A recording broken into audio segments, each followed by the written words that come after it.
spesimen tanda tangan untuk membuktikan bahwa tanda tangan yang dipalsukan itu contohnya dari tanda tangan siapa? Ya dari tanda tangan Pak Gubernur. Assalamualaikum warahmatullahi wabarakatuh. Salam sehat, laksanakan protokol kesehatan. Dugaan pemalsuan surat pengantar gubernur dan lampirannya 21 IUK perusahaan pertambangan terus bergulir di area publik. DPRD Kalimantan Timur pun berencana akan membentuk panitia khusus. Sementara kalangan praktisi hukum berharap gubernur membawa persoalan ke ranah hukum dengan melaporkan ke pihak kepolisian. Namun di sisi lain, masyarakat juga punya hak melaporkan persoalan ini jika gubernur belum berminat membawa masalah ini ke aparat penegak hukum.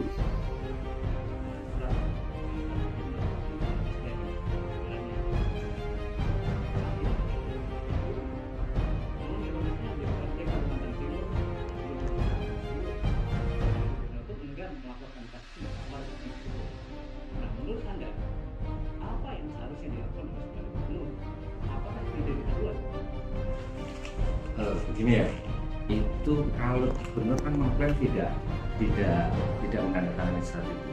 Kalau yang merasa punya tanda tangan saja tidak merasa menandatangani, terus dari nomor register surat dan lain-lain juga tidak terdaftar, kuat dugaan itu palsu. Nah, kalau kuat dugaan palsu, yang sangat dirugikan pertama kan gubernur selaku pejabat maupun selaku pribadi. Nah, seharusnya memang dia harus kooperatif dengan segera melaporkan tindak pidana itu ke kepolisian tentunya. Nah, ketika dia tidak segera mengambil tindakan, tentu kan masyarakat jadi bertanya-tanya, ada apa ini kan gitu? Ada apa? Nah, ketika pertanyaan-pertanyaan ini supaya tidak mengembang dan merugikan baik mungkin citra juga dari gubernur, maka sebaiknya memang harus segera mengambil tindakan itu. Walaupun sebenarnya ini juga bukan delik aduan ya.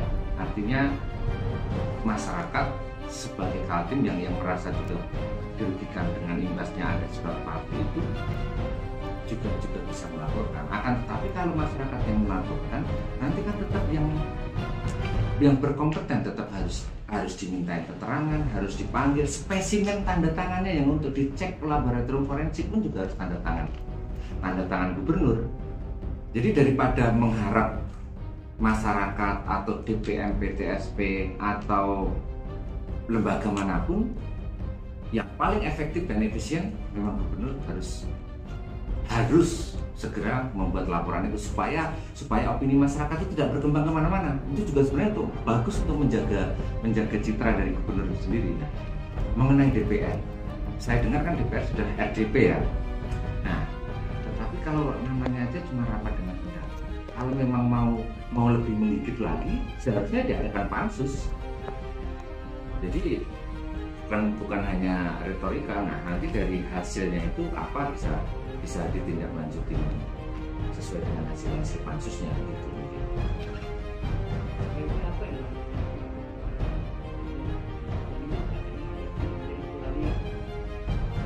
Ya tadi, kalau supaya tidak menjadi bola liar, memang dia harus segera laporan polisi. Kalau misalnya dia sibuk, ya laporan melalui kuasa hukumnya dulu. Tapi kan nanti tetap namanya pidana ini kan kuasa hukum hanya bersifat mendampingi. Pasti kan tetap nanti juga akan dimintai keterangan kan. Yang merasa punya tanda tangan dipalsukan ini tetap harus dimintai keterangan. Ya, saya rasa juga bisa itu dilakukan oleh biro hukum. Oh, bisa saja dengan kalau misalnya mau lebih kuat lagi dengan kuasa dari yang merasa punya tanda tangan yang dipalsukan ini. Kalau misalnya tapi kalau tetap bisa. Karena ini bukan delik aduan, kecuali itu delik aduan ya maka yang bersangkutan yang boleh melaporkan. Kalaupun delik aduan harus bersangkutan yang melaporkan pun dengan kuasa kan juga bisa. Walaupun nanti juga disebut karena kuasanya bersifat mendampingi untuk pidana. Itu kalau dilihat ada SDM yang katanya kabarnya dicabut dari kemudian juga dari ekonomi, apakah pihak itu bisa dipercaya? Bisa. Karena mereka kan juga dirugikan, namanya juga dicatut. Tentu selain delik dugaan pemalsuan surat atau membuat surat palsu tadi, mungkin ada delik lain nanti kan akan dikembangkan oleh penyidik. Kalaupun misalnya DPM-PTSP merasa dicatut namanya, kan itu kan juga merugikan instansi ya. Nah, selain daripada itu, sebenarnya bagi saya begini, sebagai masyarakat dan masyarakat khususnya Kaltim ya, memang melaporkan ini adalah hak. Melaporkan suatu dugaan tindak pidana ini kan hak. Untuk kasus ini loh ya, untuk kasus ini. Karena ada juga yang melaporkan itu nanti suatu kewajiban, misalnya terhadap hal-hal yang mengancam keselamatan negara, makar, itu memang kita yang tahu wajib melaporkan. Itu kewajiban. Nah, sedangkan untuk perkara ini kan itu hak. Namanya hak itu memang bisa diambil, bisa tidak.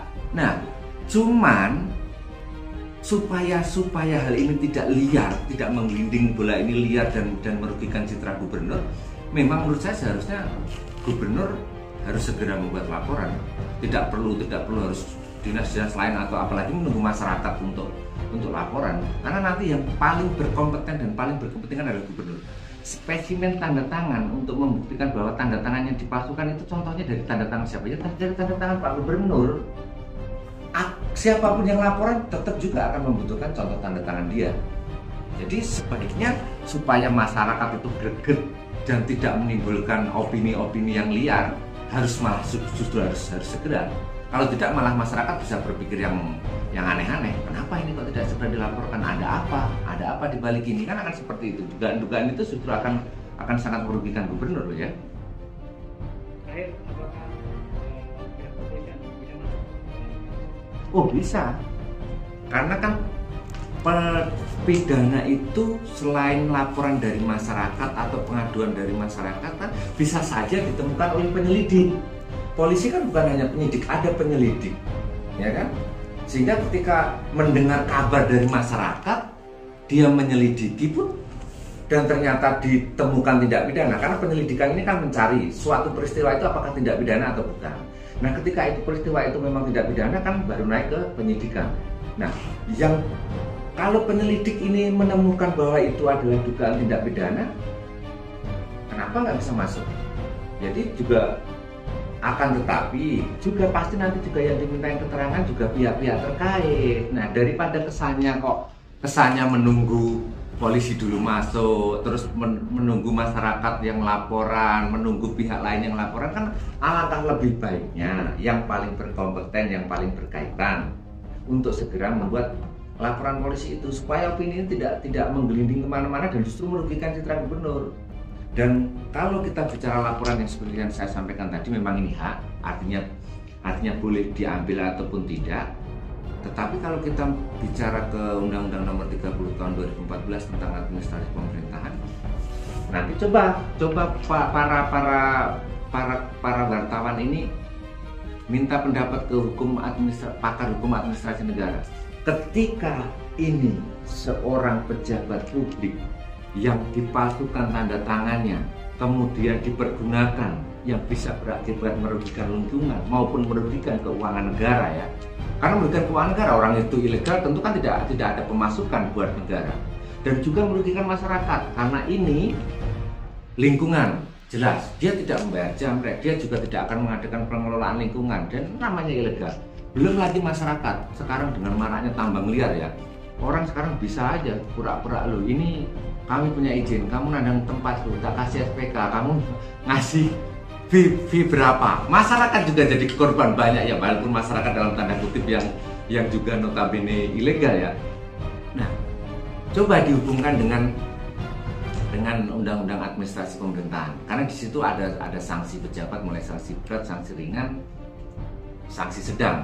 Tetapi bukan kapasitas saya nanti kalau bicara itu, karena sebagai praktisi kita hanya bicara melihat sesuai dengan fakta dihubungkan dengan unsur-unsur tindak pidana, karena ini kan kita bicara sebenarnya kan dugaan tindak pidana membuat surat palsu atau mungkin juga memasukkan tanda tangan. Nah, jangan lupa di situ itu juga ada yang menggunakan surat palsu. Jadi nanti jangan pengusutannya itu jangan berhenti pada yang menggunakan, pada yang membuat ya. atau yang memasukkan, tapi siapa yang mendapatkan keuntungan yang menggunakan surat palsu ini juga harus dituntaskan.